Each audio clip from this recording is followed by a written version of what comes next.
Hello. Thank you for tuning into this presentation on the widely popular alternative rock group Fried Green Tomatoes.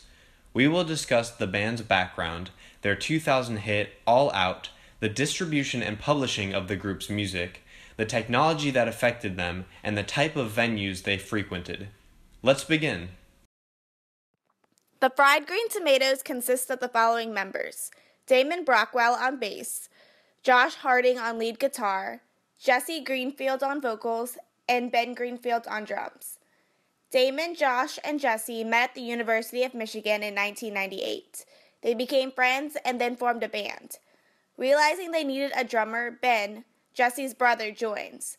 They begin working local gigs and released an EP in 2000. One of their songs on their EP becomes a hit, creating a larger following for the band. The Fried Green Tomatoes don't wear costumes, but instead wear jeans and t-shirts. Their hair is a bit grungy and they have a few tattoos. When they perform, they don't really dance. They jump around, giving energy and excitement to their audience.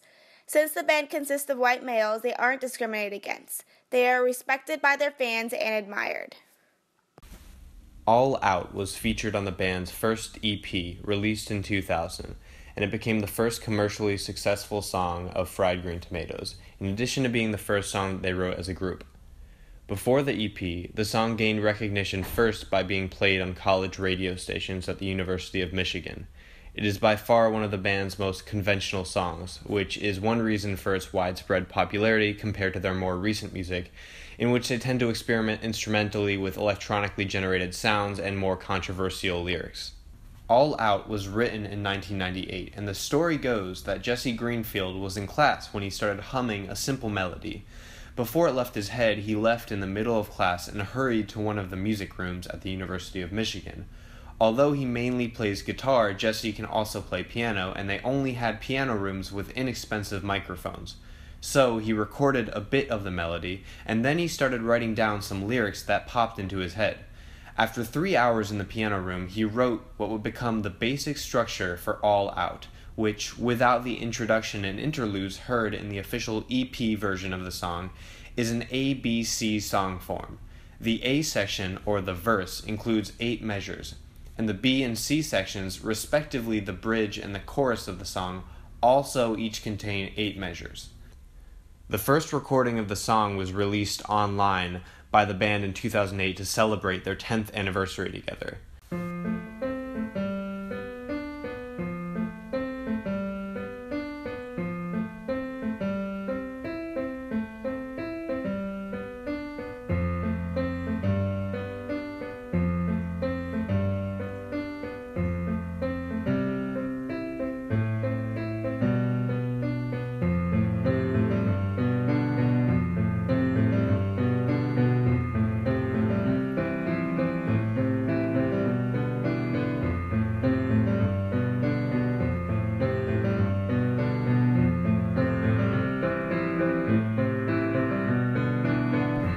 Think this world has paid you well? Well, girl, it's just a donation. Isn't life so very swell when it's just one long vacation? Like it's been, I've been lied down below the surface of the ground. You made a promise, now I'm off this self-infested pain that I miss. You made it easy to break down, now I'm falling apart. You made it easy to say, now stars crossed us from the start. You had yourself a good feast, and then you pushed me right out. I thought you said you were all, and now I'm going all out. This first impromptu recording session, despite containing most of the same lyrics as the official song, is clearly quite different from the All Out that we've come to know so well. There is no piano or keys in the official version, and the memorable introduction was instead replaced by first a single guitar, then joined by a bass, and finally by another guitar and drums, all characteristic of Fried Green Tomatoes' use of distinctive guitar textures paired with fast-paced drums and wide-range bass line. Only during the chorus of the song, or the C section, does the music seem to dip into a heavy metal harmonic progression so common in 1990s alternative rock. Many listeners praise the athleticism of all four of the band members, but Fried Green Tomatoes appeal to an even wider young audience because of the nature of their lyrics, which often contain harshly written and vivid perspectives on relationships and social issues. All Out, in its entirety, relates to a story about a wealthy, consumerist ex-girlfriend who throws the relationship away once she becomes uninterested. In the narrative of the song, Fried Green Tomatoes compares a broken relationship to a large-scale problem of consumerism and excess waste, and it does so in a very accessible way, allowing the song to reach such large audiences. Fried Green Tomatoes music would be distributed in the form of CDs available in major box stores such as Walmart and Best Buy, as well as local record stores prominent in the early 2000s. The band's music would also be available to the public via FM radio stations, specifically alternative stations, but top 40 stations would play them as well. During the resurgence of alternative music in the late 90s and early 2000s, digital streaming of music started to be available, so the Fried Green Tomatoes music would also be found in the 2001 launch of Apple's iTunes. The alternative era's prominent publishers consisted of Warner Chappell, Universal, and Sony ATV.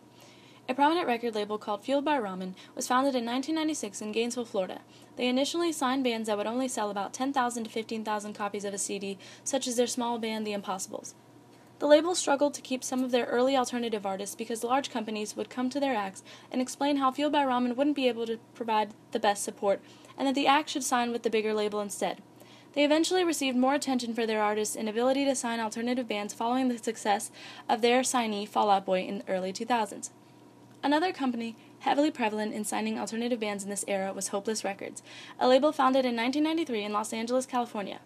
Just as Fueled by Ramen, they also struggled to keep acts once they reached a level of fame and left for a major label like Interscope, as their band Avenged Sevenfold and Thrice left. They too didn't start gaining success in their artists until one of their bands garnered a lot of attention in the alternative scene, especially at Warped Tour events, such as their band All Time Low. As for A&R men, Gary Gersh was a prominent scout for alternative rock bands, most notably Nirvana, as well as Caroline Elleray, who is responsible for bands like Coldplay and Keane. However, with the advent of more music and digital services, consumers became able to circumvent the A&R's role. Due to the time period, most of the recording materials were far more advanced than its antecedent genre. The band would not have trouble accessing studio equipment such as the Neumann M149 microphone, the Massenburg equalizer, or compressors to control the volume of audio signals. They would only have to worry about renting the space to record. Pirating would be a possible issue for those who did not want to purchase the band's music via CD or digital download. Peer-to-peer file-sharing sites like LimeWire and Napster would cheat the band, their producers, and the label from receiving all the money for their work. In regards to musician unions, the band would be working with the American Federation of Musicians, a union attempting to prevent plagiarism and pirating. Fried Green Tomatoes would receive their income in checks. Their income would be based on a percentage of their album sales. The royalty percentage on their albums is 15% based on retail price. Therefore, for every $10 to $15 album they sell, they receive $1.50 to $2.25 per CD sold. However, the revenue generated through album sales, tours, radio play, and merchandise is not all theirs. The record label would receive 40% of the total income, the band manager would receive a 15% commission, and the retail distributors would receive 24%. The remaining 21% would be divided amongst the band members.